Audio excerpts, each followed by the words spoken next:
This is the very first scripted thing that Food Network has done. This did not premiere on Food Network. This is a Discovery Plus original film. This is not their first. This is their first in the romance genre. This is all about Molly, whose actor is actually named Molly McCook. A Los Angeles-based marketing executive on the top of the world returns to her mother's hometown of Peppermint Hollow after her plans to launch a business are derailed by circumstance. And she is on her way there to basically buy this property. But there is a business that's going on. She meets the owner of that business, and it is one that I'm going to say was getting a lot of press for one reason and one reason alone. They did not promote this thing hardly whatsoever, besides it had Ree Drummond in it. Ree Drummond, if you don't know, is a big chef on Food Network. She's the Pioneer Woman. You've seen her stuff in Walmart, Target, stuff like that. You've seen her everywhere. This is her first venture into acting. This was the main reason this got press, is because it had Ree Drummond in it. Just getting this right off the bat, she's awful. She's a bad actress. I know why they did it, to entice viewers. But the problem is, if you're going to entice viewers with a cooking professional, get Emerald. Get Bobby Flay. Get somebody who might actually be able to act. Because she wasn't given much of an option either. She's in 5 minutes of this movie. They didn't give her much time to prepare for it. I think they just shoved the script in front of her and said, here's your lines. The script is good, by the way. It's a very good script for what it is. Now, is it going to win any awards? By all means, no. But this is a very good first step for Food Network to get into this type of venture. I think you can do this every single holiday. You can finally give us a Halloween romance movie. You can actually give us a real Halloween romance movie. Hallmark gives us Fall Harvest. We've got some from Up TV.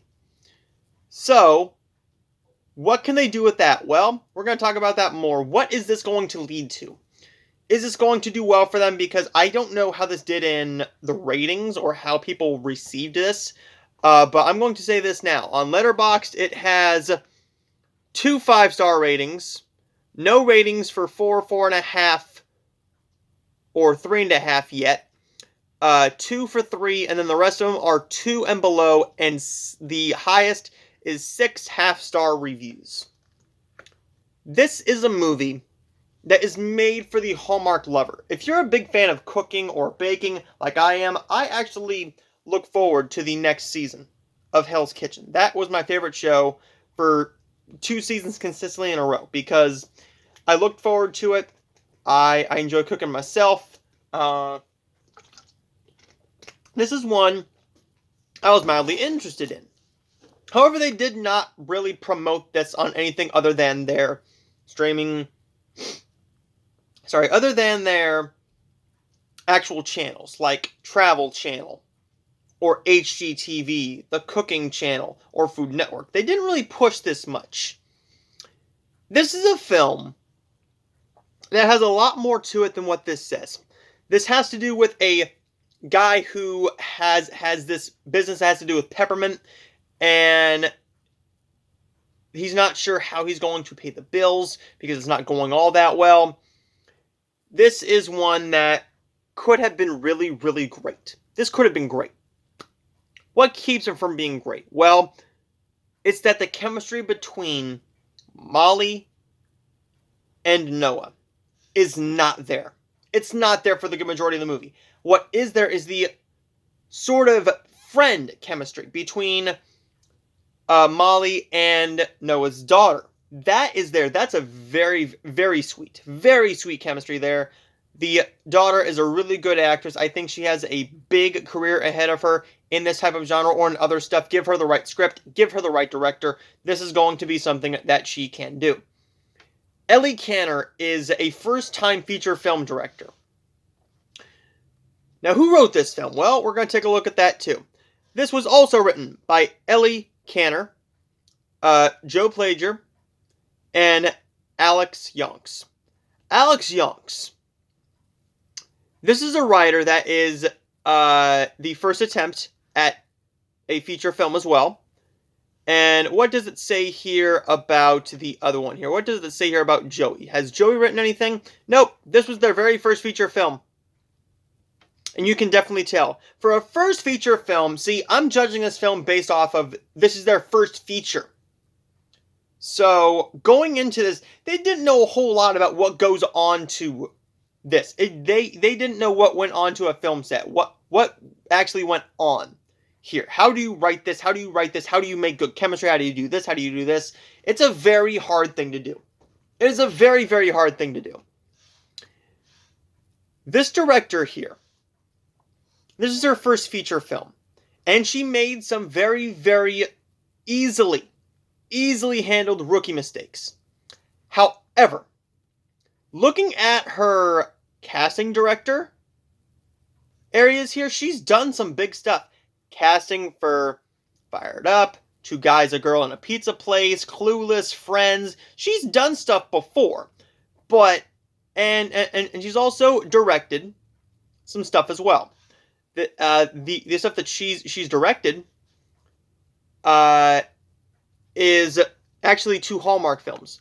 But this is the first thing that she's credited for on Letterboxd.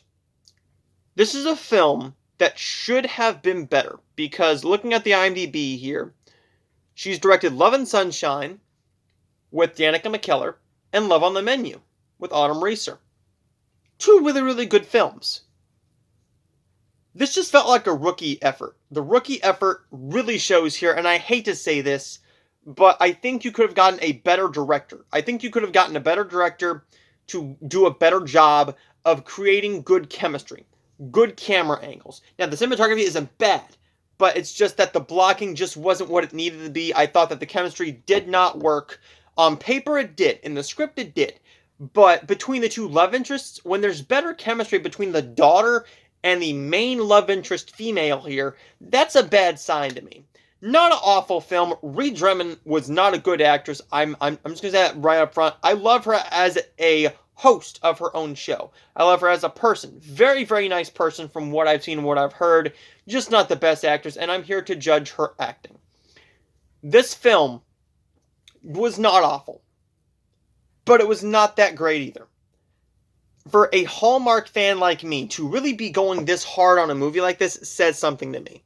Candy Coated Christmas delivered what it needed to deliver on, but it did not deliver fully. It delivered on a fun little Hallmarkish romance film without the chemistry.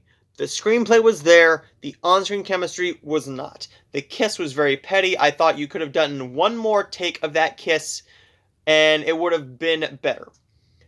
Do a couple reshoots here and there. There was nothing luckily bad about the ADRing or the lighting or the editing, which really surprised me. But Discovery Plus is the place to watch this. It is not available anywhere else besides Discovery Plus. So download, do a 1-month free trial of Discovery Plus. I know people who absolutely love this streaming service, and I have people who continually use it in my household. Candy Coated Christmas is going to get a B-. Definitely one of the weaker-ish Hallmark style ones, but it's not the weakest one. And we're going to talk about one that is magnificent up next in 5 more minutes. So we're going to talk about 5 more minutes in about 5 more minutes. So I will see all of you guys next time.